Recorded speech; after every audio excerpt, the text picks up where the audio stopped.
All right, good morning, everybody. I'm coming to you from Dublin, Ireland, at the hotel I'm staying at. It's the Maldron Newlands Cross. It's just outside of city center of Dublin, and this is the first room I've camped out at here on my lovely international journey. I feel like part of National Lampoon's Vacation. Anyway, for privacy reasons, I'm not going to go into the corridor. Housekeeping's out there right now. Guests have been walking back and forth, so I won't show you from outside the room. But I'm going to give you a little room tour of what I understand is to be a fairly typical room over here in Ireland and the UK and so forth. There's some peculiarities about the rooms here that if you're ever traveling internationally, you need to know about. So please forgive the mess because, again, I've been in here. You can see, you can tell I haven't made the bed yet. Or housekeeping did come in yesterday and refresh everything, and I just jumped out of bed this morning. I just got back from breakfast. They serve a lovely breakfast here at the hotel. Um, this particular hotel, most of the room packages, breakfast is not included, so you do have to pay for it. Anyway, so I booked this as a single, but I did get a room with two beds, two very nice sized, comfortable double beds. So we're going to back up to the entry door and show you the first of the unusual features. In most rooms, which are energy efficient, you have a very unusual requirement. To turn on your electricity, there's a card reader, a card holder by the door. You insert your room key, or truthfully, any random card will work. And what this does is it turns on the power to the entire room. This is actually a pretty smart implementation. It took some getting used to it. When I first got to the room, I couldn't figure out why nothing worked, and then I remembered the card holder. As you can see, they have different styles of switches than we do in the U.S. Those of us in the U.S. and some other countries. But I'm going to see if I pull the card out. You can see the bathroom lights are on. Room lights are on. After a brief delay, they'll all go out. And this shuts off power to the entire room. And actually, again, I feel this is a very smart implementation. It's a great idea, not only for energy efficiency, but also for safety. If you accidentally go and leave something plugged in, or as you'll see, they have a kettle for making hot water. If you accidentally leave that on when you leave the room, it will shut off. So there we go. So that's about a half a minute delay. So now, to get the power back, as soon as you put the key in, voila. You have a rather roomy closet accommodation just inside the door. You have a desk and a chair. As you can see, I'm really messy. And here's the kettle I told you about.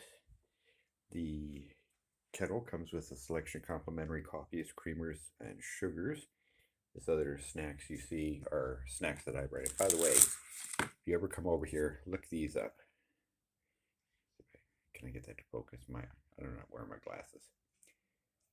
Dairy Fine Mini Delights. These things are absolutely delicious. It's not quite like the filling is not crunchy like a Kit Kat bar. It's just basically a powdered, I don't want to say powdered milk, but it's just, take my word for it. They're really tasty. You can find them at almost any of the markets here. Aldi is a common market here. That is kind of like a grocery store type market. Tesco is a store similar to a Walmart type store, but not quite as big. Some of them are large, some of them are not. You have to forgive me, my sinuses are acting up. I am not sick, I just have bad sinuses right now. So the other thing you may be noticing if you're looking closely, on the outlets and all the receptacles, there are switches. And again, another really cool safety feature that I'd love to see make it across the pond as a standard. So to get power to your receptacle, for example, the kettle is off now. And this tripped me up. I didn't realize there was a switch on the top of the kettle to turn on. But I'm going to turn that switch on the top of the kettle. As you can see, the light's not on yet. I come over here, And there we go. Now the kettle's heating up water. So again, it's a nice safety feature. It's a bit of redundancy. Also, let's see if I can move the coffee cups out of the way. People are outside the corner. They're probably like, guy's talking to himself in there. As you can see, there's a label on there that says 13 amps. Another common feature of UK style plugs here is that they are fused. They're safety fused. The circuits in a UK house, hotel, whatever, are commonly known as ring circuits. In other words, for those electrician types, you can see for the floor lamp. You also see an inspection sticker on there. They're very good about inspections. Let's come over here to bedside. You have a switch for the lights. This is really cool. It's multi-way switch by each side. On this side of the bed, in the middle between the two beds, and on the other side of the bed, this one switch turns the room lights on and off. You have a reading light, a little switch right there. And once again, as you see, you have a switch receptacle. They do come with USB ports. I would think that for maybe an iPad or other higher current charging devices, these USB ports would be just fine. I would not recommend using them for charging your cell phone because you do not know what the current limiting capabilities are on them. I believe it says so here in really fine print, but again, just to be safe with your phone or other type devices, I wouldn't trust it. Here's the switch to turn the outlet off and on, and the other peculiarity is with the bottom of the switch depressed, what would normally be off to those of us in the US, that's actually on. That is off. This is on. Some of the switches are actually labeled. Actually, the word on appears on the top of here to help us foreigners understand it. Everybody here is used to it. And this is the style of receptacle and cord you have. You have what they call the earthing pin here, which is our ground pin, and then you have your live and your neutral. And that's the other thing. The voltage here is 240 volts, but it is, again, for us electricians, and I'm a retired electrician, that voltage is line to neutral, not line to line like in the United States and Canada. So be aware of that. One side of that receptacle is hot at 240 volts, which is to neutral and to ground, which will hurt you a lot, and the other side is neutral. I may have pointed at the wrong side, so I'm not paying attention to polarity in this case. Now, this brings up another important point, travel adapters. I went to Walmart before I flew over and bought travel adapters. Unfortunately, as I'll show you in a minute, my travel adapter did not work for the computer because it was failing to have the grounding pin. Now, my computer uses what's known as, and I don't know if I can get a clear shot. Let's see if I can get better light. There we go. This is called as the cloverleaf connection, is how the shop over here referred to it when I went to buy this power cord. What I strongly recommend, you can go online on Amazon and find these cords. This cost me 10 euros over here, which is not bad for this replacement cord for my laptop. It includes a plug with a fuse and the cloverleaf, which plugs directly into my computer's power adapter. And this is very awkward to do when I'm filming. Plugging it back into the adapter off camera. Just plugs directly into the power adapter. Very handy.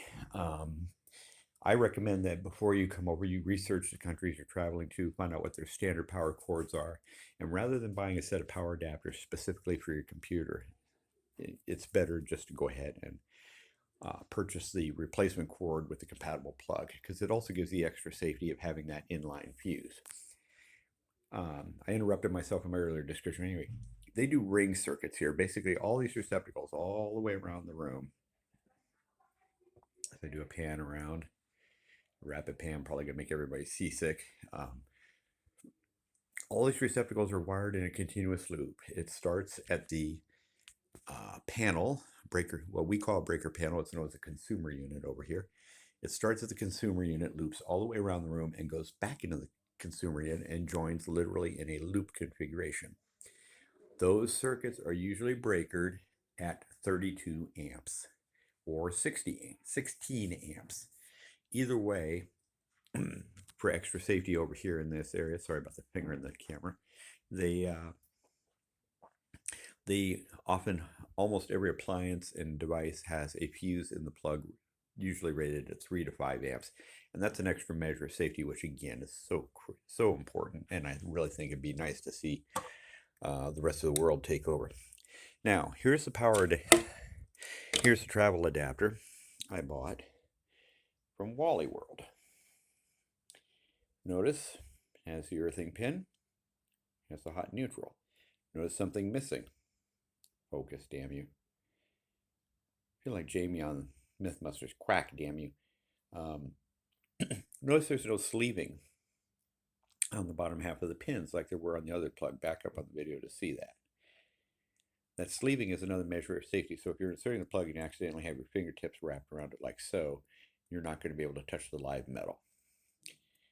Okay, so this adapter, really cool. They give you a solid metal earthing pin. Most of them are plastic. But there's a problem. On the back side, notice, let's go over here into the light. There's no hole for the earth pin or ground pin on your US-based device. Basically, that travel adapter is worthless for everything except phone chargers. So that's how I ended up getting the computer cord. So just be aware of that when you come over here. Okay, since I mentioned the consumer unit in my room, it's all the way up here. And they're also equipped with what is known as a residual current device, or RCD. What it is for those of us in the US and Canada, think of a ground fault interrupter. And the RCD is basically the same thing, but it protects the entire room. And it is based on a 30 milliampere trip point, not 6 milliamperes. It's intended more for wiring protection and earth leakage protection, as opposed to personal protection, which is your 6 milliampere GFI. Another nice feature of the wardrobe here is that they have a built-in ironing board right there and an iron conveniently located. They've got something on top of it. Okay, that's the control. It's hard to see because of the lighting. Those are controls for the iron right here. So they do provide a flat iron in this room. Again, this is the Maldron Hotel at Newlands Cross. And of course, the bathroom. Some unique features here. Notice the light switch is not in the bathroom. They have no light switches in the bathroom. The switch for the bathroom is here on the exterior. Another common thing you'll find over in the UK territories, Ireland, and other countries over here. These rooms were refurbished not too long ago, so they did put in nice new countertops, nice new sinks. They do provide environmentally friendly toiletries. This is a unique receptacle right here. Notice it says shavers only. And you have two sides. You have 110 volts and 220 volts. This is for use with electric shavers only. Do not plug in phone chargers or anything like that. Behind this plate is a small transformer. And if you plug in something like a hairdryer or other heavy-duty appliance into that receptacle, you will burn it up. And the hotel will be pretty upset with you and you'll have to pay for replacing it. So use it only for electric shavers.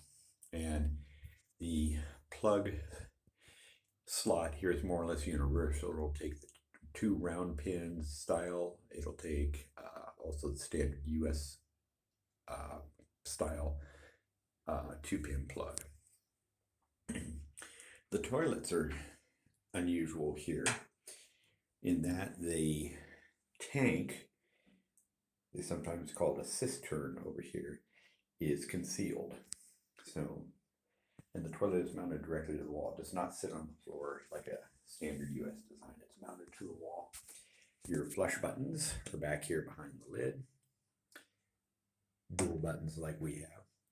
The bathtub is unusual. It's a very high lip. The bathtub is actually elevated slightly, maybe unique to this hotel. Um, it's a deep, what the U.S. would consider a deep bathtub. Got your shower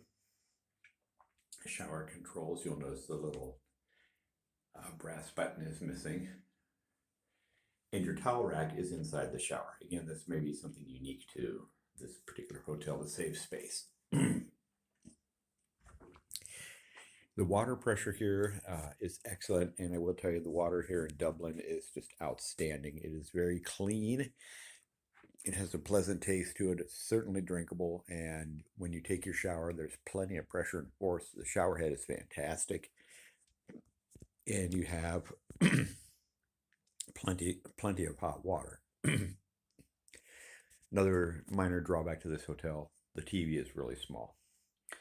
You do have the Ireland TV networks on here and some information channels, and you also have what appear to be some Sirius XM style music channels available through your television. Now, speaking of hair dryers, you may wonder about that because I mentioned don't plug a hair dryer into the shaver outlet. Well, in this particular hotel, the hair dryer is right here in the top drawer of the desk, and the switch for it is right here. So finally, this video is getting a little long, but let me tell you a little bit about the Maldron Cross Hotel. It is a nice hotel. This is considered a 3-star hotel. Like I say, the furniture in this particular room is a little bit dated. If you look at their website picture, you see there's an unfortunate spot on the carpet. Looks like somebody spilled some coffee. The room is clean. I will say the room is clean. It's been clean since I came in, and they've done a good job keeping it clean. Things are just slightly shop worn. You can see here, there's a little bit of wear and tear on the room and everything, but overall it's excellent. The staff here is really friendly. They're very nice. The breakfast they serve, which will cost you about anywhere from 7 to 10 euros, depending on how much you eat, is quite nice. And that's about it. Other than, like I say, minor details. Like I say, the little missing dial on the little missing dial plate on the shower handle and things like that. The room is in very good condition. It's relatively quiet here. I do have one of the main roads right outside my window here. Let's open the curtain up a little bit, and you can see I'm going to give away my location for those of you familiar with Dublin.